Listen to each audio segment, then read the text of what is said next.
তোমরা অনেকেই আমার থেকে জানতে চাও আমি কিভাবে 2 মাসে 20 কেজি ওজন কমিয়েছি। তাই আজকের এই ভিডিওতে আমি তোমাদের সঙ্গে ইন্টারমিটেন্ট ফাস্টিং এর কিছু এক্সপিরিয়েন্স শেয়ার করব এবং তার সঙ্গে কিভাবে আমি আমার ওয়েটকে মেনটেন রাখি সেই ডায়েট চার্টও তোমাদের সঙ্গে শেয়ার করব। এবং তার সঙ্গে থাকছে ইজি কিছু হোম ওয়ার্কআউট যা তোমাদের 1 মাসে 3 থেকে 4 কেজি ওজন কমাতে সাহায্য করবে। তার সঙ্গে থাকছে আমার skin care and hair care routine. তো চলো, without any further ado, let's get started.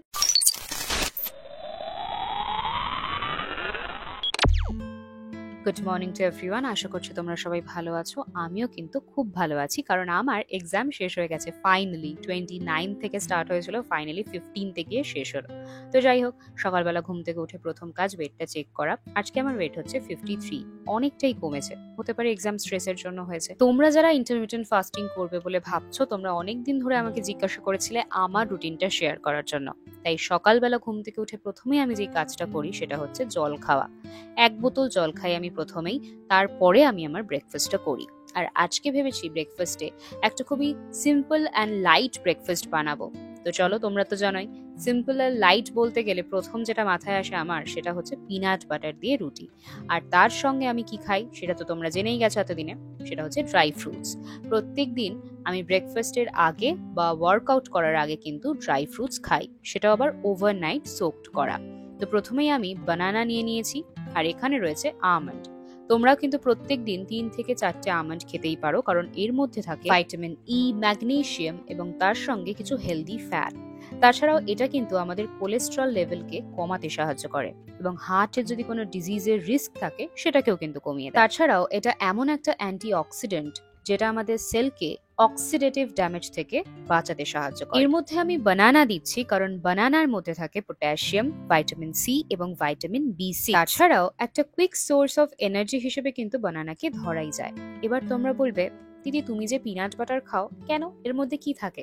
Peanut butter কিন্তু রিচ ইন প্রোটিন এবং এটা আমাদের মাসেলকে রিপেয়ার করতে এবং গ্রো করতে সাহায্য করে। আমি তো তোমাদেরকে এর আগেও বলেছি, ওয়েট লসের ক্ষেত্রে ব্যালেন্স ডায়েট হওয়াটা কিন্তু খুবই দরকার।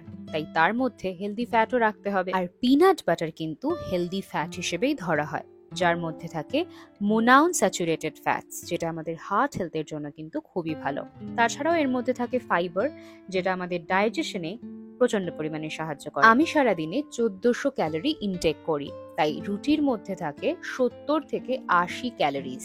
তোমরা যদি চাও সকালবেলা এত ক্যালোরিজ ইনটেক না করতে, তাহলে হাফ রুটিও খেতে পারো। এখানে আমি একটা ফুল রুটি নিয়েছি, কারণ এটা আমাকে অনেকটা টাইম পর্যন্ত ফুল রাখবে।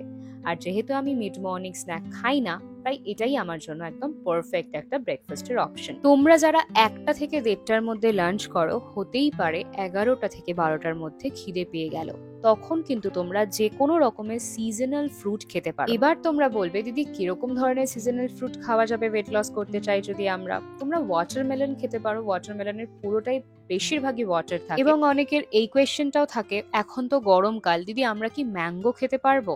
দেখো, ম্যাঙ্গোর মধ্যে যদি সেটা 200 গ্রামের হয়, তাহলে তার মধ্যে অ্যাপ্রক্সিমেটলি 100 থেকে 150 ক্যালোরিজ থাকে। এবার তোমরা ভেবে নাও তোমরা কতটা ম্যাঙ্গো খাবে, সেটার উপর ডিপেন্ড করছে তোমাদের সারাদিনের ক্যালোরি কাউন্ট ঠিকঠাক থাকবে কি থাকবে না। তো এখানে মা আজকে বানিয়েছে ভেজ একটা সবজি, তাই এটা তোমাদেরকে আমি দেখিয়ে দিলাম। আমি প্রত্যেকদিন আমার ডায়েটে চেষ্টা করি একটা মিক্সড ভেজ সবজি রাখার। আমি যে কোনো হোম ওয়ার্কআউট করার আগে 5 মিনিট মতন মেডিটেশন করি। আর মেডিটেশনের প্রথমেই যেটা বলি সেটা হচ্ছে ও। এবার তোমরা বলবে, কেন আমি এই ওম শব্দটা উচ্চারণ করি? এই মন্ত্রটা যদি কেউ প্রত্যেক দিন 5 মিনিটের জন্য চ্যান্ট করে, তাহলে কিন্তু তাদের আধ্যাত্মিক সংযোগ হবে এবং তার সঙ্গে আমাদের ফোকাস বা কনসেন্ট্রেশনেও কিন্তু অনেকভাবে সাহায্য করবে। এই মেডিটেশন আমাদেরকে স্ট্রেস থেকে রিল্যাক্স করতে সাহায্য করবে এবং বলতে পারো একটা স্পিরিচুয়াল কানেকশন তৈরি করতে সাহায্য করবে এই ওম শব্দ। ইন্টারমিটেন্ট ফাস্টিং এর সঙ্গে আরো একটি শব্দ ওতপ্রোতভাবে জড়িয়ে আছে, সেটিকে বলা হয় পেশেন্স। যেমন আমি নিজেকে উদাহরণ দিয়েই বলছি, আমি আমার ওয়েট লস জার্নিতে যদি প্রথম দিন থেকে পেশেন্স না রাখতাম, তাহলে হয়তো কোনো কিছুই সম্ভব হতো না। তাহলে প্রত্যেক দিনই একটাই জিনিস মাথায় ঘুরতো, কেন ওয়েট কমলো না? আমি তো এত কিছু করছি, ওয়েট তো কমার কথা, কি আমার দ্বারা কি তাহলে হবে না? এই সমস্ত প্রশ্ন কিন্তু তখন আমার মাথায় এসে চাড়া দিত। কিন্তু যেহেতু আমি সবটাই পেশেন্টলি হ্যান্ডেল করেছি, তাই একদিনের জন্য আমার মাথায় এই প্রশ্নটা আসেনি। হচ্ছে, কেন হচ্ছে না। কারণ আমি জানতাম একদিন না একদিন ঠিক হয়ে যাবে, যদি আমি সবকিছু ঠিকঠাক ভাবে মেনটেন করি। তাই আমি তোমাদেরকেও বলবো, যদি একদিনে ওজন না কমে তাহলে 10 দিনে কমুক, কিন্তু শরীরকে সুস্থ রেখে কমুক। দেখা গেল একদিনে খুব ওয়ার্কআউট করে পরের দিন আমার হয়তো অনেকটা ওজন কমে গেল, কিন্তু আমার শরীরটা একটু খারাপ হয়ে গেল, সেই ওজন কমা আমার মনে হয় না খুব একটা যথাযথ হবে। তো যাই হোক, তোমাদেরকে আমি যেহেতু এক্সারসাইজ দেখাচ্ছি, তাই এক্সারসাইজ কি কি সাহায্য করে আমাদের বডিতে সেটাও বলা আমার কর্তব্য। এটা শুধুমাত্র আমাদের মাসলকে বিল্ডিং এই সাহায্য করে না, তাছাড়াও আমাদের মেটাবলিজমকে ইনক্রিজ করতে সাহায্য করে। আর এই যে আমাদের মিনিটে মিনিটে খিদে পায়, কোন দুটো হরমোনের জন্য জানো?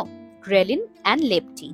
এটা হচ্ছে অ্যাপেটাইট হরমোন। সুতরাং ওয়ার্কআউট কিন্তু এই দুটো হরমোনকে রেগুলেট করতে সাহায্য করে, যার থেকে আমাদের ওভার ইটিংকে প্রিভেন্ট করে এবং খিদে পেতে দেয় না। এছাড়াও আমাদের ফ্যাট লসে সাহায্য করে, স্ট্রেস রিডাকশনে সাহায্য করে। এছাড়াও এক কথায় বলতে পারি আমাদের যে স্লিপিং সাইকেলটা রয়েছে সেটাকে ঠিকঠাক রাখে। তো বুঝতেই পারছো, ওয়ার্কআউট করার কিন্তু অনেক রকমের উপকারিতা রয়েছে।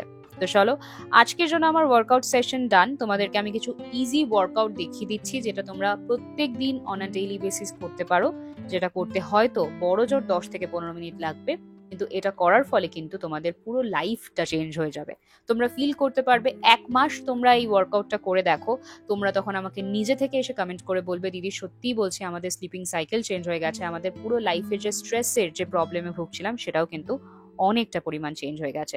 তো চলো, আজকে আমার ওয়ার্কআউট ডান, এবার খাওয়া দাওয়া তো করতে হবে। দেখি গিয়ে মা আজকে লাঞ্চে কি বানিয়েছে। আমার তো মনে হয় আমার ফেভারিট এগই বানিয়েছে। হ্যাঁ, আজকে রয়েছে ভাত, তার সঙ্গে একটা শাক, তার সঙ্গে রয়েছে এখানে একটা সবজি, তোমাদেরকে বললাম মিক্সড ভেজের সবজি, তার সঙ্গে এগ আর আমের চাটনি। প্রত্যেক দিনের মতন আজকেও আমি তোমাদেরকে একটা ফেস প্যাক DIY শেয়ার করব। এটা হচ্ছে ইয়োগার্ট বা কার্ড, যেটাকে বাংলায় বলে টক দই। টক দই কিন্তু প্রচুর ভাবে আমাদের স্কিন কেয়ারে সাহায্য করে। এটাকে একটা ন্যাচারাল ময়শ্চারাইজারও বলতে পারি, কারণ এর মধ্যে থাকে ল্যাকটিক অ্যাসিড, যেটা আমাদের স্কিনকে হাইড্রেট করতে বা ময়েশ্চার প্রদান করতে সাহায্য করে। আমাদের স্কিনকে কিন্তু অনেকটা তাছাড়াও কার্ডের মধ্যে রয়েছে এমন কিছু এক্সফোলিয়েটিং প্রপার্টিজ, যেটা আমাদের স্কিন থেকে যে ডেড স্কিন সেলস গুলো রয়েছে সেটাকে রিমুভ করতে সাহায্য করে, যার ফলে আমাদের স্কিন অনেকটা ব্রাইটার হয়ে যায়। এবং আমার মতন যদি কারোর অ্যাকনির প্রবলেম থাকে, কার্ড কিন্তু তোমরা ইউজ করতে পারো, কারণ কার্ডের মধ্যে থাকে জিঙ্ক, যেটা অ্যান্টি ইনফ্ল্যামেটরি প্রপার্টিজ হিসেবে সাহায্য করে স্কিনের ইরিটেশন বা রেডনেস কমাতে। তাছাড়াও কার্ডের মধ্যে থাকে প্রোবায়োটিক্স, যেটা আমাদের স্কিনের যে মাইক্রোবায়োম থাকে সেটার ব্যালেন্সে সাহায্য করে, যেটা পোটেনশিয়ালি আমাদের ব্রেকআউটস থেকে বাঁচাতে সাহায্য করে বা রিডিউস করে দেয়। তাছাড়াও কারোর স্কিনে যদি হাইপার পিগমেন্টেশন বা ডার্ক স্পটস থেকে থাকে, তোমরা কিন্তু প্রত্যেকদিন কার্ড ইউজ করতে পারো। এটা কিন্তু ইভেন্চুয়ালি তোমাদের স্কিন টোনকে ব্রাইটার করে দেবে।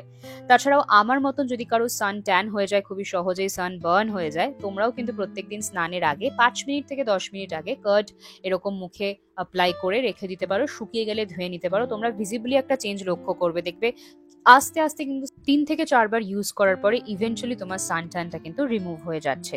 তাছাড়াও এটা কিন্তু অ্যান্টি এজিং এফেক্টস হিসেবেও ধরা হয়, কারণ এর মধ্যে থাকে ভাইটামিন ই অ্যান্ড জিঙ্ক, যেটা আমাদের স্কিনের যে কোলাজেন প্রোডাকশন সেটাকে প্রমোট করতে সাহায্য করে, এবং ফাইন লাইনস অ্যান্ড রিঙ্কলসকে কমাতে সাহায্য করে, এবং আমাদের স্কিনকে হিল করতে সাহায্য করে বা রিপেয়ার করতে সাহায্য করে স্কিনের ব্যারিয়ারগুলোকে। সুতরাং তোমাদেরকে কার্ডের উপকারিতা বলতে বলতে আমার পুরো মুখে কার্ড অ্যাপ্লাই করা হয়ে গেল। তো চলো কালকের ভিডিও থেকে কিছু কমেন্ট পড়ে নি যতক্ষণ কার্ডটা শুকোচ্ছে। ডলি দাস 4657 বলছে শিয়া সিডস বা চিয়া সিডস এর রেসিপিটা দিও। ওকে, কালকে রাতে যে চিয়া পুডিংটা বানিয়েছিলাম, তো ঠিক আছে, তোমাদের সঙ্গে সেটার রেসিপিটা শেয়ার করে দেবো। দীপা পল 9173 বলছে, দিদি আইস কি দিনে 2 বার ইউজ করতে পারবো? হ্যাঁ, তোমরা 2 থেকে 3 বার ইউজ করতেই পারবে, কিন্তু 2 থেকে 3 মিনিটের জন্য ইউজ করো। তারপরে লিখেছে, দিদি তুমি ফেস রোলারটা ইউজ করো, কোন এজ থেকে ইউজ করা উচিত? এটা আমি বলবো 14 থেকে 15 বছরের পর থেকেই সবাই ইউজ করতে পারে। ঠিক আছে, তোমার হোয়াটসঅ্যাপ চ্যানেলের নামটা কি? তোমাদেরকে নাম তো ঠিক বলতে পারবো না, ঋত্বিকা চক্রবর্তী নাম রয়েছে। তোমরা কমিউনিটি সেকশনে দেখো, লিংক প্রোভাইড করে দিয়েছি, সেখান থেকে গিয়ে ফলো করতে পারো চ্যানেলটাকে। তো আমার আফটার রেজাল্টটা কেমন লাগলো কার্ড ইউজ করার পরে অবশ্যই জানিও কমেন্ট সেকশনে। আজকের ব্লগটা যদি ভালো লাগে অবশ্যই লাইক কমেন্ট শেয়ার তো করবেই, তার সঙ্গে সাবস্ক্রাইব বাটনটাতে ক্লিক করার পরে তার পাশে একটা বেল আইকন আছে, ওটাতেও ক্লিক করে দিও। তোমাদের সঙ্গে দেখা হচ্ছে কালকের ব্লগে। আজকের মতন আসি, টাটা।